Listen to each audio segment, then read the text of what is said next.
Tumayo ang lahat para sa ating panalangin. Charles, pwede mo bang pamunuan ang ating panalangin? Okay po. In the name of the Father, the Son, the Holy Spirit. Amen.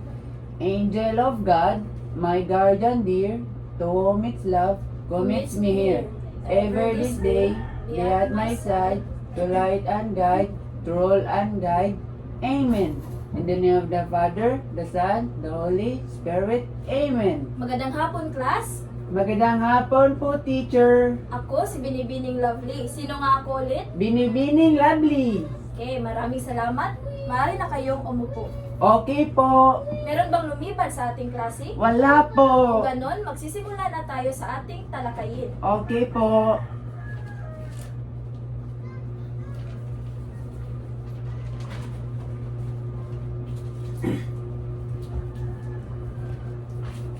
Pakibasa ang nakasulat.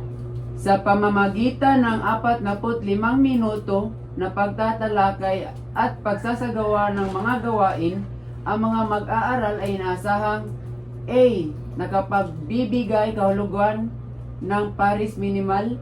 B. Nakapapahalagaan ang tuntunin sa pagbuo ng Paris Minimal sa pamagitan ng pagbuo ng tamang Paris na salita. At C. Nakabubuo ng pangungusap gamit ang mga Paris Minimal. Maraming salamat. So, ang ating talakayin ay magsisimula sa isang aktibidad. Handa na ba kayo? Opo! Hindi ko kayo marinig. Handa na ba kayo? Opo! Meron akong ipapakitang larawan. Ano itong nasa unang larawan? Baso! Ito, ano ito? Paso! Magkatunog ba ang kanilang pangalan? Opo! Magkatunog. Pero magkapareho ba ang kanilang kahulugan? Hindi! Hindi. Dahil ano ito? Baso! Ano ang baso? Pang-inom ng tubig! Ang paso? Panglagay ng halaman! Alam niyo ba ang tawag sa salitang magkapareho ang tunog pero hindi magkapareho ng kahulugan? Hindi! Yan ang ating tatalakayin ngayon. So, ang tawag sa salitang magkapareho ang tunog pero hindi magkapareho ng kahulugan ay Paris Pakibasa? Minimal! Ano ang Paris Minimal? Tawag sa salita na magkapareho ang tunog ngunit magkaiba ang kahulugan. Okay, parehas ng ano ito? Baso at paso! Anong salita ang magkatunog? So! Okay, very good. Bigyan ng 5 palakpak.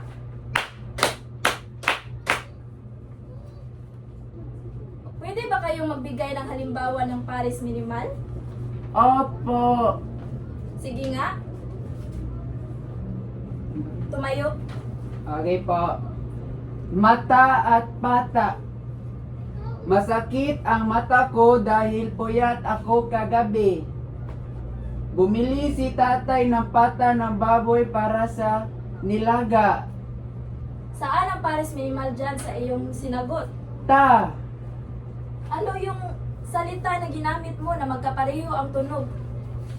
Ta. Yung salita, parehas nito. Paso, baso, puso, nguso. Ano yung salita na ginamit mo? Ah. Mata at pata. Very good. Bigyan ng bum-bum-aw na palakpak. Alam nyo ba yun? Hindi. Sige.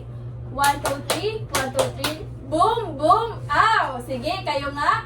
1, 2, 3. 1, 2, 3. Boom, boom, ow. Sige, go. Pwede na kayong umupo. Okay po. Meron ba kayong katanungan tungkol sa ating talakayan na Paris Minimal? Wala po. Okay. Ngayon, papangkatin ko kayo para sa isang aktibidad. Pakibasa. Bumuo ng pangungusap gamit ang Paris Minimal na ito. Mata, pata, paso, baso, opo, apo. Naintindihan ba ang ating panuto, class? Opo, Kaya bang gawin ng 3 minuto? opo. Okay. Simulan ang gawain.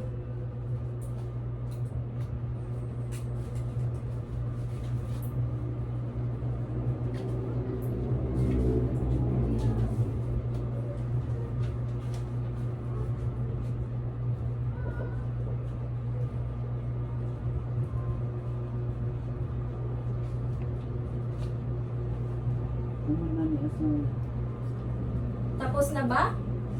Opo. Okay, pumunta dito sa harapan at basahin ang inyong mga sagot. Una, sabihin ang pares minimal na salita, tapos kasunod yung pangungusap. Okay po. Opo. Apo. Opo. Opo muna tayo sa upuan habang naghihintay. Apo. Mahilig alagaan ng lola ang kanyang apo. Paso, baso. Paso, nagkaroon ako ng paso dahil sa mainit na tubig. Baso, uminom ako ng tubig mula sa baso. Mata, pata. Masakit ang mata ko dahil puyat ako kagabi. Pata, bumili si tatay ng pata ng baboy para sa nilaga. Yun ba lahat? Yes po, opo. Maraming salamat. Bigyan natin ng boom boom aw palakpak si Charles. Paano nga yun ulit? 1, 2, 3. 1, 2, 3. Boom, boom, ow! ow! Maraming salamat.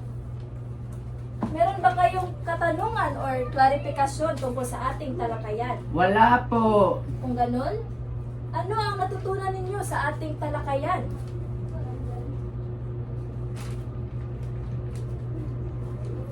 Na ang pares minimal ay... Tumayo? Ay, sorry po. Ang natutunan ko ay...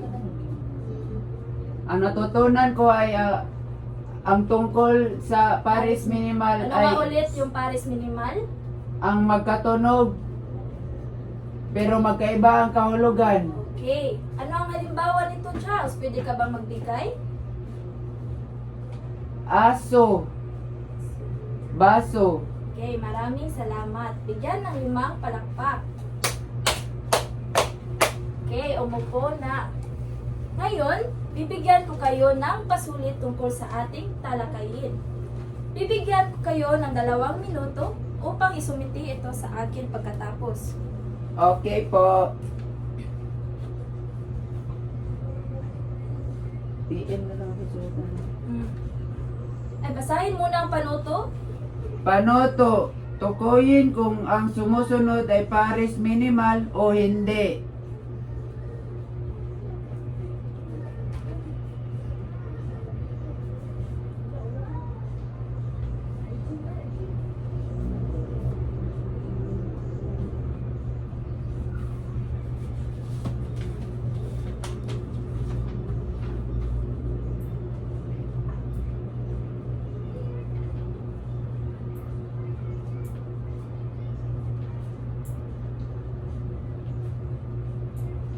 Tapos na po. Okay. Basahin ang pares minimal na salita at ibigay ang iyong sagot. Number 1. Pala, laba, o pala, bala. Pares minimal. Aso, aso, hindi. Puno, polo, pares minimal. Gabi, labi, pares minimal. Ilaw, ilog, hindi. Nguso, pusa, hindi. Bala, laba, pares minimal. Beso, keso, pares minimal. Yun lang ba lahat? Yes po. Okay, magaling. Tama ang iyong lahat ng sagot. Bigyan ng boom boom out na palakpak si Charles. 2, 2, 3. 1, 2, 3. Boom, boom, ow. Okay. Wala na bang katanungan tungkol sa ating talakayin? Wala na po. Meron akong tanong, class. Handa ba kayo? Opo. Okay. Bakit mahalaga ang pares minimal sa ating pang-araw-araw na pamumuhay? Paano ba natin ito siya ginagamit? Tumayo? Ginagamit ito upang malinaw Upang malinaw sa atin ang... kung ano ang sinasabi ng Ah. ating kausap. Maraming salamat! Sa ngayon, kuhanin ang inyong takdang aralin na notebook at isulat ito. Pakibasa muna. Takdang aralin. Magbigay ng 5 halimbawa ng pares minimal na makikita sa inyong paligid. Sumulat na maikling talata na gumagamit ng kahit 3 sa mga salitang nabuo. Naintindihan ba ang panuto, class? Opo, Walang katanungan? wala. Sumiti ito sa akin bukas. Okay po. Kung ganon, kung wala na kayong katanungan o klarifikasyon, tumayo ang lahat. Paalam, class. Paalam po, Teacher Lovely.